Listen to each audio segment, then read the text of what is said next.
Hello class 10th. Today we are going to start the second chapter of your chemistry, chemical bonding. इस chapter में 3 तरह की bonds बताए गए हैं, electrovalent bond, covalent bond and coordinate bond. आप लोग सब 9th स्टैंडर्ड में पहले जो 2 तरह के बॉन्ड्स हैं, दैट इज इलेक्ट्रोवैलेंट बॉन्ड या आयनिक बॉन्ड और कोवैलेंट बॉन्ड पढ़ चुके हैं. Now in this chapter you going to study a new kind of bond, that is coordinate bond. तो पहले 2 आप पढ़ चुके हैं, तो उनको हम रिवाइज करेंगे, वो आपको अगर याद हो तो, नहीं तो दोबारा से आप पढ़ सकते हैं. और थर्ड वाला बॉन्ड जो है that is new for you. तो वो लेट अस स्टार्ट. ओके, अब इसमें today I am facing some problem with my mouse, तो इसीलिए थोड़ा सा मुझे स्लो चल रहा है मैटर, कोई बात नहीं. ओके, तो इस चैप्टर में ये कह रहे हैं कि everything in this world wants stability, so is the case with atoms. इस दुनिया में हर चीज़ जो है वो स्टेबिलिटी के लिए काम कर रही है. कि एटम्स हैं या हम खुद हैं, हम भी अपनी लाइफ को हम अच्छा करियर चूज करते हैं, एक पढ़ाई करते हैं, अच्छी जॉब के लिए we always look out for a good job, ताकि हम अपनी लाइफ में स्टेबल हो जाएं, हमें एक सेंस ऑफ सिक्योरिटी अचीव हो जाए. तो ऐसे ही जो एटम्स हैं सारे, वो भी स्टेबिलिटी अचीव करना चाहते हैं. अब स्टेबिलिटी का मतलब क्या होता है? स्टेबिलिटी का मतलब होता है achieving a perfect electronic configuration. मतलब कि जो आउटरमोस्ट शेल है वो कंप्लीट हो, वो इनर्ट गैस वाली हो, ऑक्टेट उनका कंप्लीट हो, तो वो जो स्टेट है वो एटम के लिए स्टेबल स्टेट है. तो आपको पता है कि जो इनर्ट गैसेस होती हैं उसमें हीलियम के आउटरमोस्ट ऑक्टेट में 2 इलेक्ट्रॉन होते हैं, मतलब हीलियम के पास 2 ही होते हैं, तो उसको हम डुप्लेट बोलते हैं. और बाकी सारी जितनी भी हमारी नोबल गैसेस हैं, इनर्ट गैसेस हैं, 0 ग्रुप के एलिमेंट्स हैं, उनका सबका ऑक्टेट जो है वो कंप्लीट होता है. तो that is why they are stable. उनकी ये टेबल 2.1 में उनका दे रखा है, पूरी कॉन्फ़िगरेशन आप देख सकते हैं. Helium, neon, argon, krypton, xenon, radon. इनके जो नंबर ऑफ वैलेंस इलेक्ट्रॉन्स हैं वो 28888, मतलब इनकी जो वैलेंस शेल है that is completely field. Okay, ये आप देखो, ये पूरा दे रखा है यहाँ पे, है ना. इस टेबल में आपको नजर आ रहा है कि कैसे इनका है. तो हीलियम के पास डुप्टेट होता है और बाकी सबका ऑक्टेट होता है. तो इस एक और चीज़ हमें यहाँ देखिए कि जिन एटम्स के पास अपना ऑक्टेट कंप्लीट होता है, उनको रिएक्ट करने की ज़रूरत नहीं होती, वो किसी से रिएक्ट नहीं करते हैं. वो क्या करते हैं? वो स्टेबल होते हैं, क्योंकि उनकी जो इलेक्ट्रॉनिक कॉन्फ़िगरेशन है वो कंप्लीट है. तो ये दे डू नॉट रिएक्ट और दे आर लीस्ट रिएक्टिव. यहाँ पे आपकी बुक में दे रखा है कि the elements with complete octet या complete outermost shell do not react और दे आर लीस्ट रिएक्टिव. तो इसीलिए ये सारे के सारे होते हैं, they are very stable and unreactive. तो इसका मतलब अगर किसी एटम को स्टेबिलिटी अचीव करनी है तो उसको क्या करना होगा? उसको रिएक्ट करना होगा किसी दूसरे एटम से, और रिएक्ट करने के बाद उसको ऐसा करना होगा, रिएक्शन का जो रिजल्ट हो वो ये होना चाहिए कि उसके इलेक्ट्रॉन्स जो हैं वो रीडिस्ट्रीब्यूट हो जाएं दूसरे एटम के साथ मिलकर जिसके साथ वो रिएक्ट कर रहा है, और रिजल्ट कुछ ऐसा हो कि दोनों के ऑक्टेट कंप्लीट हो जाए, है ना. तो केमिकल रिएक्शन में रीडिस्ट्रीब्यूशन ऑफ इलेक्ट्रॉन्स होना चाहिए, आउटरमोस्ट शेल और वैलेंस इलेक्ट्रॉन्स, दोनों एटम्स जो 2 या 2 से ज़्यादा जो भी रिएक्ट कर रहे हैं, और रिजल्ट ये होना चाहिए कि they are left with a stable electronic configuration, that is duplet और ऑक्टेट उनका कंप्लीट होना चाहिए. तो कॉज वाई डू, जब हम अभी ये बोल रहे हैं कि केमिकल रिएक्शंस क्यों होते हैं, वाई डू एलिमेंट्स रिएक्ट, तो cause of chemical combination is the tendency of elements to acquire the nearest noble gas configuration in the outermost orbit and become stable. तो during redistribution of electrons a bond of attraction develops between atoms. जब ये reaction होता है, जब ये electrons का redistribution हो रहा है एटम्स के बीच में, तो एक बॉन्ड डेवलप होता है, या हम ये कह सकते हैं कि एक जो इलेक्ट्रॉन्स का लेन देन जो होता है, गिव एंड टेक होता है, उसकी वजह से एक electrostatic force of attraction develop होती है, which binds them together to form molecules, and this is known as chemical bond. तो a chemical bond may be defined as the force of attraction between 2 atoms in a molecule to maintain stability. Stability achieve करने के लिए 2 atoms के बीच में जो भी force of attraction है उसको हम, अगर हम technical term में बोलें तो हम उसको chemical bond बोल सकते हैं. Now there are 3 methods in which an atom can achieve a stable configuration. अब 3 तरीके हैं इस stable configuration को अचीव करने के लिए. पहला है the transfer of 1 or more electrons from one atom to the other to form an electrovalent or ionic bond. क्या करें कि इन एटम्स को जो है, इलेक्ट्रॉन्स को जो है ट्रांसफर कर दें एक एटम से दूसरे एटम में, तो क्या होगा, इलेक्ट्रोवैलेंट या आयनिक बॉन्ड बन जाएगा। तो एक तो ये हो गया कि ट्रांसफर ऑफ इलेक्ट्रॉन्स, दूसरा क्या हो जाएगा कि शेयर करें हम इलेक्ट्रॉन्स को, शेयरिंग ऑफ 1, 2 और 3 pair of electrons between 2 atoms to form a covalent और अ मॉलिक्यूलर बॉन्ड। तो दो तरीके तो ये आपको पता है, एक में ट्रांसफर ऑफ इलेक्ट्रॉन्स होता है जिसमें इलेक्ट्रोवैलेंट या आयनिक बॉन्ड बनता है, दूसरे में शेयरिंग ऑफ इलेक्ट्रॉन्स होता है जिसकी वजह से कोवेलेंट बॉन्ड बनता है। अब जो तीसरा तरीका है वो आपको अभी नहीं पता है, तो that we are going to study. इसमें क्या है कि जब शेयर्ड पेयर ऑफ इलेक्ट्रॉन को हम एक ही जो एटम्स हैं, तीसरा तरीका क्या है, जबकि जो इलेक्ट्रॉन पेयर हैं they are contributed by only one of the combining atoms, the bond formed is known as coordinate और डेटिव बॉन्ड। मतलब दो एटम्स जो कंबाइन हो रहे हैं उसमें सपोज एक के पास एक इलेक्ट्रॉन है और किसी एक के पास 2 इलेक्ट्रॉन एक्स्ट्रा है, मतलब एक इलेक्ट्रॉन पेयर एक्स्ट्रा है, तो वो पूरा की पूरा इलेक्ट्रॉन पेयर दूसरे एटम को डोनेट कर देता है, दूसरे एटम को दे देता है, उसको आयन में कन्वर्ट कर देता है, और ये जो बॉन्ड बनता है इसकी वजह से इसको हम बोलते हैं कोऑर्डिनेट बॉन्ड या डेटिव बॉन्ड। ठीक है, तो ये आप 3 तरह के बॉन्ड्स आप इस चैप्टर में पढ़ने वाले हैं। तो फर्स्ट वन इज इलेक्ट्रोवैलेंट या फिर आयनिक बॉन्ड। अब इलेक्ट्रोवैलेंट बॉन्ड या आयनिक बॉन्ड क्या होता है, ये आयंस के बीच में बनता है, मतलब एक तो होना चाहिए आपका पॉजिटिव आयन और एक होना चाहिए नेगेटिव आयन, एक कैटायन और एक एनायन के बीच में ये बॉन्ड बनता है, and we call it an electrovalent और आयनिक बॉन्ड। इसमें क्या कंडीशन है कि ऐसे एटम्स, कौन से एटम्स हैं जो इस बॉन्ड को बनाएंगे, तो ऐसे एटम्स होने चाहिए जो कि इलेक्ट्रॉन्स को आसानी से लूज कर दें। एक तरफ तो ऐसे इलेक्ट्रॉन होने चाहिए जो कि ये पॉजिटिव चार्ज इन पे आएगा जो कि कैटायन बनाएंगे, तो वो ऐसे एटम्स होने चाहिए जो इलेक्ट्रॉन्स को आसानी से लूज कर दें। तो ये एटम्स कौन से होंगे, आपके ग्रुप 1, 2 और 3 के एलिमेंट्स जो कि मेटल्स हैं। और दूसरा, ये कंबाइन किसके साथ करेंगे, ये उन एलिमेंट्स के साथ कंबाइन करेंगे जो कि उन इलेक्ट्रॉन्स को एक्सेप्ट करके अपना ऑक्टेट कंप्लीट कर लें। तो वो क्या बनाएंगे, एनायन बनाएंगे। तो वो कौन से हो जाएंगे, 15, 16 और 17 के।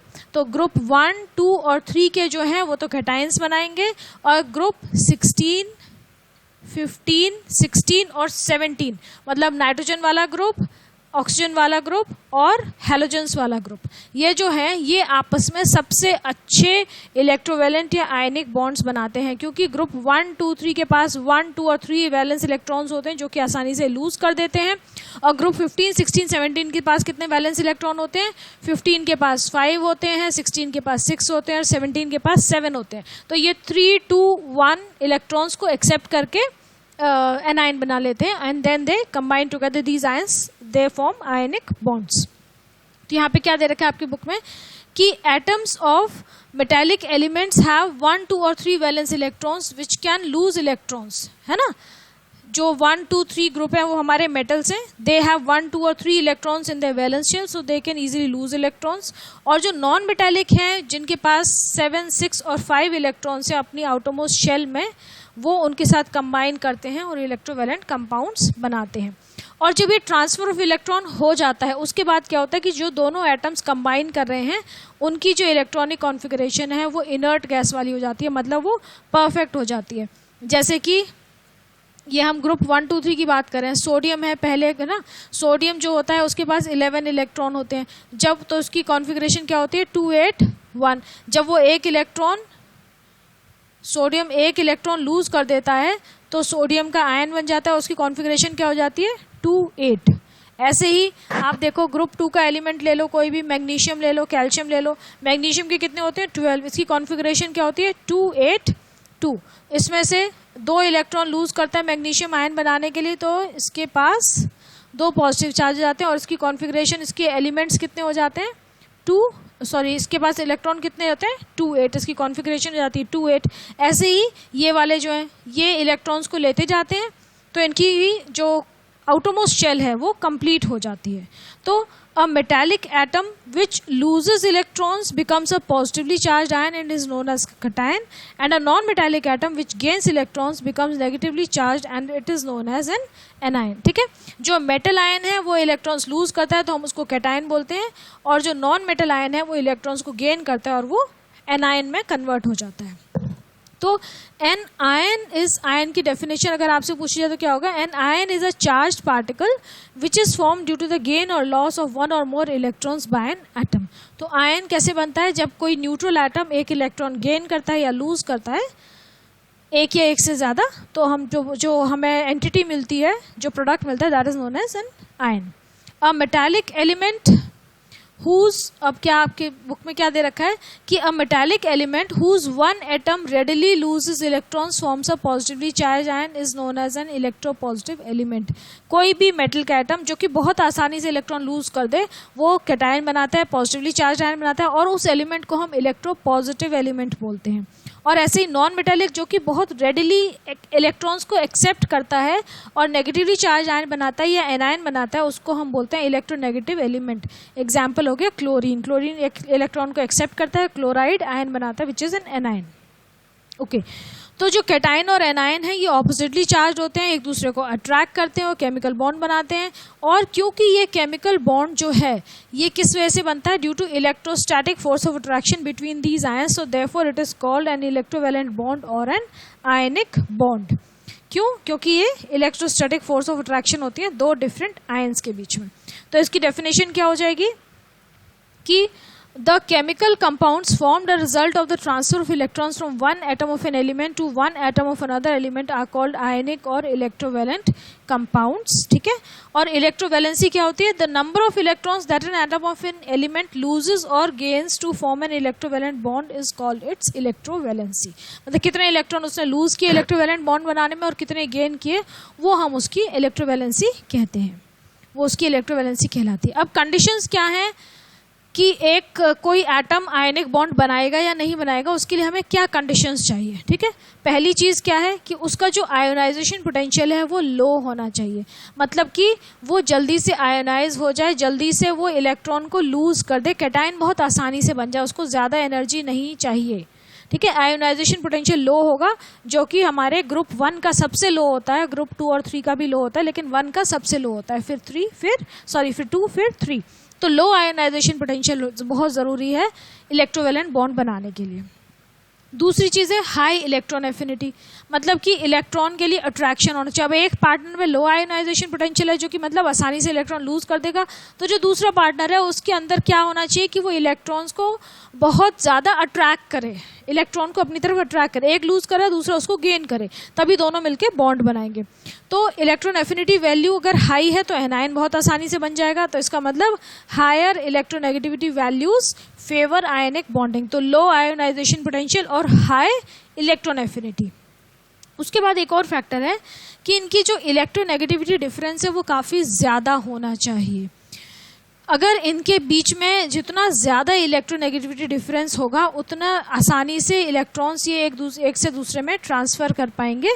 तो जितने ज़्यादा इलेक्ट्रोनेगेटिविटी होगी, जितना ज़्यादा उनके बीच में डिफरेंस होगा, उतना ज़्यादा स्ट्रॉन्ग आयनिक कंपाउंड बनेगा। आयनिक कंपाउंड जो है वो उतना स्ट्रॉन्ग होगा, जितनी ज़्यादा दो एलिमेंट्स जो कि कंपाउंड आयनिक बॉन्ड बना रहे हैं उनकी इलेक्ट्रोनेगेटिविटी वैल्यूज़ में जितना ज़्यादा डिफरेंस होगा उतना स्ट्रॉन्ग आयनिक बॉन्ड बनेगा। ठीक है, अब मेटल्स ऑफ ग्रुप 1 2 3 या 13, पहले हम 3 बोलते थे, हम 13 बोल रहे हैं, जो एल्यूमिनियम वाला ग्रुप है, they have a tendency to lose their valence electrons, तो इसलिए आसानी से ये कैटाइंस बनाते हैं। और non metals of group 15 16 17 they have a tendency to gain electrons, और वो बहुत आसानी से एनायंस बनाते हैं, इसीलिए इन दोनों के बीच में बहुत स्ट्रॉन्ग आयनिक बॉन्ड्स बनते हैं। Group 1 elements are most electropositive, सबसे ज़्यादा इलेक्ट्रोपॉजिटिव होते हैं ग्रुप 1 के एलिमेंट्स, क्योंकि वो सबसे स्ट्रॉन्ग मेटल्स होते हैं और उनकी metallic nature it increases as we move down the group. और ग्रुप 17 के एलिमेंट्स जो हैं वो सबसे ज़्यादा इलेक्ट्रोनेगेटिव हैं, और उनमें जब हम ग्रुप में नीचे मूव करते हैं तो उनका जो जिस मेटालिक नेचर है, जो नॉन मेटालिक कैरेक्टर है, वो डिक्रीज होता जाता है ना।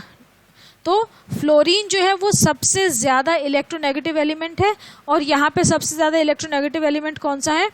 सॉरी सबसे ज़्यादा इलेक्ट्रोपॉजिटिव एलिमेंट्स कौन सा है, सीजियम होगा, जो सबसे नीचे वाला, क्योंकि उनके इलेक्ट्रोपॉजिटिविटी इंक्रीज हो रही है जब वो हम ग्रुप में नीचे मूव कर रहे हैं। तो इसका मतलब सीजियम फ्लोराइड जो है वो सबसे ज़्यादा सबसे स्ट्रॉन्ग आयनिक कंपाउंड है। ये आप लोग ध्यान रखना, ये बड़ा इंपॉर्टेंट क्वेश्चन है, ये बोर्ड में भी कई बार पूछ लेते हैं कि which is the most strong electronegative compound, sorry which is the most strong ionic compound, और वो क्यों, रीज़न कि इलेक्ट्रोनेगेटिव ये आयनिक क्यों है, सबसे स्ट्रॉन्ग इलेक्ट्रोवेलेंट कंपाउंड क्यों है, आयनिक कंपाउंड क्यों है, और उसका रीज़न क्या है। तो bonds formed between metals and non metals are ionic और इलेक्ट्रोवेलेंट। ये हमें समझ में आ गया कि मेटल्स और नॉन मेटल्स के बीच में जो बॉन्ड बनते हैं वो कैसे होते हैं, आयनिक होते हैं और इलेक्ट्रोवेलेंट होते हैं।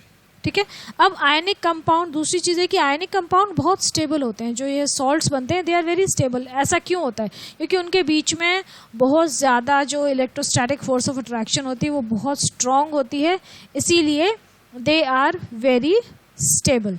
एग्जाम्पल दे रखे हैं sodium chloride, magnesium chloride, calcium oxide, potassium bromide, calcium chloride, और भी बहुत सारे होते हैं, है ना। ये सारे आयनिक कंपाउंड्स हैं। अब आपको स्ट्रक्चर दिखा रहे हैं कुछ इलेक्ट्रोवेलेंट कंपाउंड्स का, आयनिक कंपाउंड्स का। सबसे पहला है सोडियम क्लोराइड। तो सबसे पहले जब आपको स्ट्रक्चर बनाने को है तो सबसे पहले आपको उन एटम्स का, जो भी एटम्स कंबाइन कर रहे हैं उस मॉलिक्यूल में, आपको उनका क्या याद होना चाहिए, एटॉमिक नंबर, फिर उसके बाद उनकी कॉन्फ़िगरेशन बना सकते हैं आसानी से। तो सोडियम क्लोराइड में सोडियम और क्लोरीन है। सोडियम का आपको पता है कितना होता है एटॉमिक नंबर 11, और क्लोरीन का होता है 17, है ना। तो electronic configuration of sodium atom is 281। उसमें एक एक्स्ट्रा इलेक्ट्रॉन होता है, तो ये इलेक्ट्रॉन को लूज कर देता है स्टेबल कॉन्फ़िगरेशन अटेन करने के लिए। तो इसकी जो आयन बनता है, जो सोडियम आयन बनता है, कैटायन बनता है, उसकी स्टेबल कॉन्फ़िगरेशन होती है 28। ठीक है, तो sodium atom is electrically neutral. जब वो कैटायन बन गया तो इट बिकम्स पॉजिटिव हो जाता है, इलेक्ट्रो पॉजिटिव एलिमेंट बन जाता है। ठीक है, अब ये कंपैरिजन दे रखा है सोडियम एटम और सोडियम आयन का, कि इन दोनों में क्या सिमिलैरिटीज़ हैं या क्या डिफरेंस है। तो कलर, ये सिल्वरी वाइट होता है, ये कलरलेस होता है। Ion toxicity, sodium is poisonous, ion जो है नॉन पॉइजनस होता है। केमिकल एक्शन, जो सोडियम एटम होता है it is very very active, जबकि ion is inactive. Valence shell, sodium atom की इनकम्प्लीट होती है क्योंकि उसकी शेल में एक इलेक्ट्रॉन होता है, जबकि आयन की कंप्लीट होती है, 28 उसकी कॉन्फ़िगरेशन होती है ना। इनकम्प्लीट क्यों है, क्योंकि इसकी कॉन्फ़िगरेशन है 281 और इसकी कॉन्फ़िगरेशन क्या है 28। इलेक्ट्रिकल स्टेट एटम न्यूट्रल है, और आयन जो है positively charge existence, combined state में एग्जिस्ट करता है एटम, और ये इंडिपेंडेंटली एग्जिस्ट कर सकता है आयन। इसके बाद हम क्लोरीन की बात करें कि क्लोरीन की जो इलेक्ट्रॉनिक कॉन्फ़िगरेशन है वो क्या है 287, क्योंकि 17 है इसका एटॉमिक नंबर। तो अब इसके पास एक इलेक्ट्रॉन कम है, एक इलेक्ट्रॉन इसको मिल जाएगा तो ये अपनी नियरेस्ट जो नोबल गैस कॉन्फ़िगरेशन है वो अटेन कर लेगी आर्गन की। तो इसीलिए ये एक इलेक्ट्रॉन गेन कर लेती है और एटम से एनायन में कन्वर्ट हो जाता है। तो एक जो एटम होता है वो न्यूट्रल होता है, लेकिन जब वो एक इलेक्ट्रॉन को, क्लोरीन के एटम न्यूट्रल है लेकिन एक इलेक्ट्रॉन एक्वायर कर लेता है तो क्लोराइड आयन बन जाता है, वो नेगेटिवली चार्ज होता है। ठीक है, अब इसकी भी प्रॉपर्टीज़ जो हैं वो एटम से डिफरेंट होते हैं। ये बोर्ड में एक बार क्वेश्चन आ चुका है कि एटम और आयन को कंपेयर करने का, हालांकि 1 मार्क का क्वेश्चन है इसीलिए इसको करना ज़रूरी है। कलर, एटम के येलोइश ग्रीन होता है, आयन कलरलेस होता है। टॉक्सिसिटी, एटम पॉइजनस होता है, आयन नॉन पॉइजनस होता है। ओडर, जो एटम का ओडर होता है क्लोरीन की, इट्स वेरी सफोकेटिंग स्मेल, फेंट हो जाओगे आप ज़्यादा स्मेल करोगे तो। क्लोराइड एनायन जो है वो ओडरलेस है। Chemical action, chlorine is very active जबकि उसका आयन है इनएक्टिव है। क्लोरीन की आउटरमोस्ट शेल इनकम्प्लीट है ना, 287 है, जबकि इसकी कंप्लीट है, इसकी क्या है 28, इसकी है 287, इसकी कॉन्फ़िगरेशन है 288। इलेक्ट्रिकल स्टेट न्यूट्रल है, ये नेगेटिवली चार्ज है, एग्जिस्टेंट नॉट इंडिपेंडेंट। क्लोराइड का मॉलिक्यूल सर्वाइव करता है Cl2, जबकि जो आयन है वो इंडिपेंडेंटली सर्वाइव कर सकता है। ओके, अब ये दिखा रहे हैं कि कैसे स्ट्रक्चर बना है। देखो सोडियम एटम जो है 281 कॉन्फ़िगरेशन है इसकी, तो इन्होंने पूरा ऑर्बिट ड्रॉ करके दिखाया। और ये जो 1 इलेक्ट्रॉन है जो आउटरमोस्ट शेल में इसके वैलेंस इलेक्ट्रॉन है, ये इसने क्लोरीन को दे दिया। क्लोरीन के पास यहाँ पे देखो ये एक ही इलेक्ट्रॉन है, एक इसकी जगह खाली है यहाँ पे। तो ये वाला जो इलेक्ट्रॉन है यहाँ पे आके एड ऑन हो जाता है और यहाँ पे क्लोराइड आयन बन जाता है। और सोडियम जो एक इलेक्ट्रॉन को लूज कर रहा है तो ये क्या बन जाता है, कैटायन बन जाता है। और ये गेन करता है तो ये बन जाता है क्लोराइड आयन। तो यहाँ पे सोडियम का देखो एक वैलेंस शेल कम हो गई है, इसके 2-8 कॉन्फ़िगरेशन हो गई और इसके यहाँ पे 2-8-8 जो 2-8-7 थी कॉन्फ़िगरेशन वो 2-8-8 में कन्वर्ट हो गई। ये स्ट्रक्चर दिखा रहे हैं इलेक्ट्रोवैलेंट बॉन्डिंग का। ठीक है, अब ये जो स्ट्रक्चर हमने देखा ये बहुत बड़ा था, ह्यूज था। इसको अगर आप बार बार ड्रॉ करोगे तो इट इज़ वेरी कंफ्यूजिंग। तो इसको रिप्लेस करने के लिए जो ल्यूइस थे उन्होंने एक इलेक्ट्रॉन डॉट सिंबल का तरीका निकाला कि इलेक्ट्रॉन्स को बजाय कि हम इतनी सारी शेल्स ड्रॉ करें किसी एटम की, तो हम सिर्फ वैलेंस शेल ड्रॉ करें और जो इलेक्ट्रॉन्स हैं उनको या तो हम डॉट से रिप्रेजेंट जो इलेक्ट्रॉन्स हैं या तो हम उनको डॉट से रिप्रेजेंट करें या फिर क्रॉस से, तो इससे हमारा काम चल जाएगा। तो ये जो लुईस सिंबल्स कहलाते हैं। ठीक है, तो the paired electrons are represented by pair of dots या फिर क्रॉस। तो electron dot symbol of hydrogen is ये हो गया और ऑक्सीजन का हो गया ये। ऑक्सीजन की क्योंकि 6 इलेक्ट्रॉन होते हैं तो ये 6 डॉट्स बना दिए उसके चारों, तो वो हो गया। ठीक है, तो symbols other than dots such as circles and crosses can be used to distinguish between the electrons of different atoms in a molecule. कि अगर एक से ज्यादा एटम्स हैं किसी मॉलिक्यूल में तो हम उनके सिंबल्स को किससे शो कर सकते हैं। हमने अभी देखा कि या तो डॉट से या क्रॉस से या फिर आप एक छोटा सा सर्कल भी ड्रॉ कर सकते हो, दैट इज ऑल्सो एक्सेप्टेबल। यहाँ पे अमोनिया का दिखा रखा है बॉन्डिंग कि NH3 है, तो ये देखो ये जो है एक बॉन्ड हो गया है ना, एक डॉट और एक क्रॉस, ये दूसरा बॉन्ड हो गया एक डॉट और एक क्रॉस, और ये तीसरा बॉन्ड हो गया एक डॉट और एक क्रॉस। तो ये NH3 जो है NH ये 3 बॉन्ड बना रहा है। ठीक है, तो NH3 का मॉलिक्यूल हो गया और यहाँ पे इसके 2 इलेक्ट्रॉन्स रह गए हैं, लोन पेयर ऑफ इलेक्ट्रॉन्स, जिसके बारे में हम इस चैप्टर में आगे पढ़ने वाले हैं। जो डेटिव बॉन्ड है वो कोऑर्डिनेट बॉन्ड और डेटिव बॉन्ड उसके बाद तब पढ़ेंगे हम ये। ठीक है, तो अब इलेक्ट्रॉन स्ट्रक्चर ऑफ NaCl क्या हो जाएगा कि Na है, यहाँ पे एक उसकी कॉन्फ़िगरेशन क्या होती है 281, तो उसके आउटरमोस्ट ऑर्बिट में एक ही इलेक्ट्रॉन है। उसने ये इलेक्ट्रॉन क्लोरीन को दे दिया, वो यहाँ पे आके फिक्स हो जाएगा। ठीक है, तो यहाँ पे सोडियम का तो आयन बन गया, कैटायन बन गया क्योंकि उसने एक इलेक्ट्रॉन लूज कर दिया और क्लोरीन ने एक गेन कर दिया तो उसका क्लोराइड आयन बन गया, या फिर जो रिजल्टेंट प्रोडक्ट हमें मिल गया NaCl या sodium chloride salt. Next is MgCl2। MgCl2 में आप फिर से वही करिए कि उनकी कॉन्फ़िगरेशन देखिए। Mg का एटॉमिक नंबर होता है 12, तो उसकी कॉन्फ़िगरेशन है कि 282, 2 इलेक्ट्रॉन लूज करेगा, मैग्नीशियम आयन बन जाएगा कैटायन 28, 2 पॉजिटिव चार्ज वाला। क्लोरीन जो है 287। अब यहाँ पे देखो 287 मतलब क्लोरीन को सिर्फ एक ही इलेक्ट्रॉन चाहिए, लेकिन यहाँ पे हमारे पास कितने इलेक्ट्रॉन है 2 इलेक्ट्रॉन है। इसका मतलब कि 2 क्लोरीन के एटम्स चाहिए, तो यहाँ पे हमने 2Cl लिख लिया है कि 2 क्लोरीन के एटम्स हमें चाहिए जो कि दोनों एक एक इलेक्ट्रॉन्स लूज करेंगे, तो टोटल नंबर ऑफ इलेक्ट्रॉन्स हो जाएंगे 2 और total number of chloride ions जो बनेंगे वो भी 2 बनेंगे और उन दोनों की कॉन्फ़िगरेशन होगी 288। तो फिर एक Mg का जो आयन है वो 2 क्लोराइड आयंस के साथ कंबाइन करके MgCl2 का मॉलिक्यूल बनाएगा। आप ये देखो यहाँ पे एक मैग्नीशियम एटम है 282 और 2 क्लोरीन के एटम है 1 और ये 2, ये दोनों कंबाइन करके अल्टीमेटली ये एक ये जो पूरा है ये मैग्नीशियम का आयन बन गया Mg2+, देखो ये चार्ज है, और ये दोनों जो है क्लोराइड के आयन है सिंगल चार्ज, और इन्होंने फिर अल्टीमेटली बना लिया MgCl2 मॉलिक्यूल। अब MgCl2 का इलेक्ट्रॉन डॉट स्ट्रक्चर देख लीजिए, ये हो गया। Mg के पास जो 2 इलेक्ट्रॉन थे 282 कॉन्फ़िगरेशन है, तो इसके आउटरमोस्ट ऑर्बिट में 2 इलेक्ट्रॉन है, उसमें से एक इसने इधर इस क्लोरीन को दे दिया, दूसरा इस क्लोरीन को दे दिया, तो इसके बाद Mg जो है वो Mg2+ बन गया, आयन बन गया, और ये 2 क्लोराइड के आयंस बन गए। ठीक है, नेक्स्ट है कैल्शियम ऑक्साइड। अब इसके आपको एटॉमिक नंबर पता होना चाहिए। कैल्शियम का होता है 20, तो इसकी कॉन्फ़िगरेशन हो गई 2882, कैटायन बन गया 288 बाय लूजिंग 2 इलेक्ट्रॉन्स, ऑक्सीजन की 26 और इसका एनायन बन गया 28। 2 नेगेटिव चार्ज आ गया। दोनों पे 2 चार्जेस हैं, कैल्शियम पे 2 पॉजिटिव चार्ज हैं और ऑक्सीजन पे 2 नेगेटिव चार्ज हैं।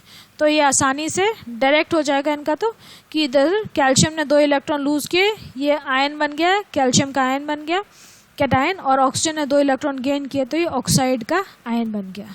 ठीक है, 288 कैल्शियम आयन और ऑक्सीजन आयन, ये ऑर्बिटल स्ट्रक्चर हो गया। इलेक्ट्रॉन डॉट स्ट्रक्चर में आप देखो कैल्शियम की जो 2 और इलेक्ट्रॉन्स हैं ये लूज कर रहा है, ऑक्सीजन को दे दिए, यहाँ पे आ गए ये दोनों इलेक्ट्रॉन, तो कैल्शियम का आयन बन गया और ऑक्साइड आयन बन गया, दोनों ने कंबाइन कर लिया, हमारा मॉलिक्यूल बन गया कैल्शियम ऑक्साइड। ठीक है, अभी क्या कह रहे हैं कि जब एक इलेक्ट्रोवैलेंट बॉन्ड फॉर्म होता है तो ट्रांसफर ऑफ इलेक्ट्रॉन्स होता है, मतलब कि इलेक्ट्रॉन एक जो एटम है वो इलेक्ट्रॉन को लूज करता है, तो जो एटम इलेक्ट्रॉन को लूज करता है वो एटम खुद क्या होता है, वो ऑक्सीडाइज हो जाता है, लेकिन वो एजेंट की तरह, रिड्यूसिंग एजेंट की तरह काम करता है, क्योंकि वो इलेक्ट्रॉन्स को डोनेट कर रहा है, खुद ऑक्सीडाइज हो रहा है, but it is acting as a reducing agent. और जो एटम जो इलेक्ट्रॉन्स को गेन करता है, जो एनायन बनाता है, वो इलेक्ट्रॉन्स को एक्सेप्ट करता है, तो वो खुद रिड्यूस हो जाता है, लेकिन वो इलेक्ट्रॉन्स को गेन कर रहा है, इसीलिए वो क्या हो जाता है, ऑक्सीडाइजिंग एजेंट हो जाता है। ठीक है, तो it is a redox process. ये जो रिएक्शन होते हैं ionic reactions, they are redox reactions because the electropositive atom undergoes oxidation while the electronegative atom undergoes reaction. ये क्या कह रहे हैं, ये जो पॉजिटिव वाला होता है वो ऑक्सीडाइज होता है क्योंकि वो इलेक्ट्रॉन को लूज कर रहा है, और जो इलेक्ट्रोनेगेटिव है वो रिड्यूस होता है क्योंकि वो इलेक्ट्रॉन को गेन कर रहा है। ठीक है, तो overall it is a redox process. यहाँ पे सोडियम क्लोराइड की फॉर्मेशन दिखाई है कि ये एक इक्वेशन होती है 2Na+Cl2 गिव्स 2NaCl, ये बैलेंस इक्वेशन है। अब इसको अगर हम 2 पार्ट्स में ब्रेक कर दें, हाफ ऑफ रिएक्शन की तरह लिखें, 2 हाफ रिएक्शंस लिखें, इसका मतलब कि ऑक्सीडेशन का अलग ले लें और रिडक्शन का अलग ले लें, इसका मतलब दोनों एलिमेंट्स की अलग सेपरेट इक्वेशन बनाएं। मतलब कि जैसे सिर्फ सोडियम को लिया, यहाँ पे अलग से मैं लिख के दिखा देती हूँ, जैसे इन्होंने सिर्फ सोडियम को लिया कि सिर्फ 2Na है, वो 2 इलेक्ट्रॉन्स को लूज करता है, वो बन गया 2Na पॉजिटिव प्लस 2 इलेक्ट्रॉन्स, क्योंकि एक सोडियम एटम जो है वो 1 इलेक्ट्रॉन्स को लूज करता है, तो ये सोडियम हो गया। तो ये जो रिएक्शन है ये पूरा जो है ये किसका रिएक्शन है, ऑक्सीडेशन रिएक्शन हो गया Na+Cl2 वाले रिएक्शन का। अब इसमें ही अगर हम देखें कि इसमें रिडक्शन क्या होगा, अब क्लोरीन जो है, जो Cl2 का मॉलिक्यूल होता है उसमें क्या होता है, उसमें 2 इलेक्ट्रॉन एड ऑन हो जाते हैं, तो वो क्या बन जाता है, 2 क्लोराइड आयन बन जाते हैं। तो अल्टीमेटली वो क्लोराइड आयन और ये सोडियम के आयन कंबाइन करके NaCl बना लेते हैं। अब देखो इन्होंने यहाँ पे Cl2 पहले लिखा 2Na गिव्स 2Na+ 2 इलेक्ट्रॉन्स, और फिर Cl2 + 2 इलेक्ट्रॉन्स, वो जो 2 इलेक्ट्रॉन ऊपर से लिए थे वो उन्होंने नीचे क्लोरीन ने गेन कर लिए और वो बन गया क्लोराइड आयन, 2 क्लोराइड आयन बन गए। अगर आप इक्वेशंस को एक के नीचे एक लिखें और इलेक्ट्रॉन्स क्योंकि कैंसिल हो जाएंगे, ऊपर भी 2 है, दोनों इलेक्ट्रॉन्स कैंसिल हो जाएंगे, 2e और 2e, एक तरफ रिएक्टेंट्स में एक तरफ प्रोडक्ट्स में, इसीलिए कैंसिल आउट हो जाएंगे। तो ओवरऑल इक्वेशन जो आपको मिलेगी वो क्या मिलेगी, 2Na+Cl2 gives 2Na positive plus 2Cl negative. मतलब क्या हो गया कि 2Na+Cl2 गिव्स 2NaCl। ठीक है, तो ये जो है पूरा ये रिडॉक्स रिएक्शन है। रिडॉक्स रिएक्शन क्यों है, क्योंकि देखो यहाँ पे सोडियम जो है वो ऑक्सीडाइज हुआ है, ऑक्सीडाइज होके वो बन गया है सोडियम कैटायन बन गया है 2Na पॉजिटिव, 2 कैटायंस बन गए, और जो क्लोरीन है उसने उन दोनों इलेक्ट्रॉन्स को एक्सेप्ट कर लिया और वो क्लोराइड आयन में कन्वर्ट हो गया, इसीलिए वो रिडॉक्स रिएक्शन हो गया। तो ये एक ऑक्सीडेशन और दूसरा रिडॉक्स रिएक्शन है, इसीलिए ये एक ऑक्सीडेशन और दूसरा रिडक्शन है, इसीलिए ओवरऑल रिएक्शन जो कहलाता है ये कहलाता है रिडॉक्स रिएक्शन। तो जहाँ पे ये ध्यान रखना कि जहाँ पे ऑक्सीडेशन रिएक्शन हो रहा है वहाँ पे रिडक्शन रिएक्शन भी साथ में होगा ही होगा। क्यों, क्योंकि एक ने इलेक्ट्रॉन लूज किया तो वो कहीं तो जाएंगे, तो दूसरा वाला उसको एक्सेप्ट कर लेता है। तो इसीलिए oxidation and reduction always occur in simultaneously because the electrons lost by the reducing agent must be gained by the oxidising agent, है ना। जो एक एलिमेंट है जो कि इलेक्ट्रॉन्स को लूज कर रहा है, खुद ऑक्सीडाइज हो रहा है, तो वो इलेक्ट्रॉन उसने जो लूज किए वो दूसरे ने गेन कर लिए, तो वो रिड्यूस हो गया। तो इसीलिए रिड्यूसिंग एजेंट जो इलेक्ट्रॉन्स लूज करता है वो ऑक्सीडाइजिंग एजेंट उनको गेन करता है। एक और एग्जांपल दे रखा है यहाँ पे कि Fe2O3 जो है वो ऑक्सीडाइजिंग एजेंट है, इसने ये एल्यूमिनियम के साथ रिएक्ट करता है, एल्यूमिनियम यहाँ पे रिड्यूसिंग एजेंट है, और Fe प्लस Al2O3 बन जाता है, एल्यूमिनियम ऑक्साइड बन जाता है। तो यहाँ पे देखो आयरन जो है वो हम कह रहे हैं कि आयरन ऑक्सीडाइजिंग एजेंट है, इसका मतलब आयरन क्या है वो रिड्यूस होगा, ठीक है। तो Fe3 प्लस था यहाँ पे, Fe2O3 में Fe3 प्लस था, इसने 3 इलेक्ट्रॉन्स ही एक्सेप्ट कर लेता है और ये आयन बन जाता है। ये क्या बन गया, न्यूट्रल आयन बन गया है, आयरन का एटम बन गया है। तो यहाँ पे इसका मतलब इसका रिडक्शन हो गया है। आयरन के जो कैटायन था, ट्राई पॉजिटिव कैटायन था, उसने 3 इलेक्ट्रॉन्स एक्सेप्ट कर लिए, तो उसके जो 3 पॉजिटिव चार्ज थे वो न्यूट्रलाइज हो गए और ये एक आयरन का न्यूट्रल एटम बन गया। That is why we are saying that iron is reduced here. Okay, iron reduce हुआ है वहां पे। एट द सेम टाइम उसी समय एल्यूमिनियम के साथ क्या है कि एल्यूमिनियम जो है वो ऑक्सीडाइज हो गया, क्योंकि उसने क्या हुआ है, वो 3 इलेक्ट्रॉन्स जो है वो लूज कर दिए। जो 3 इलेक्ट्रॉन आयरन ने एक्सेप्ट किए हैं वो 3 इलेक्ट्रॉन्स कहाँ से आए हैं, aluminium has lost them, it has donated them. तो एल्यूमिनियम जो है वो Al3+ बन गया। तो ये जो net reaction, it is a redox reaction. It can be inferred from the above example that an oxidizing agent is an acceptor of electrons and a reducing agent is a donor of electrons। मतलब जो oxidising agent होता है वो खुद reduce होता है, वो electrons accept करता है, खुद रिड्यूस हो जाता है, और जो रिड्यूसिंग एजेंट होता है वो इलेक्ट्रॉन्स डोनेट करता है और खुद ऑक्सीडाइज हो जाता है। तो ये आपका फर्स्ट पार्ट खत्म हो गया। अब इसके इंटेक्स्ट क्वेश्चंस करेंगे हम नेक्स्ट क्लास में, एंड देन नेक्स्ट उसमें कोवलेंट बॉन्ड करते हैं, ठीक है।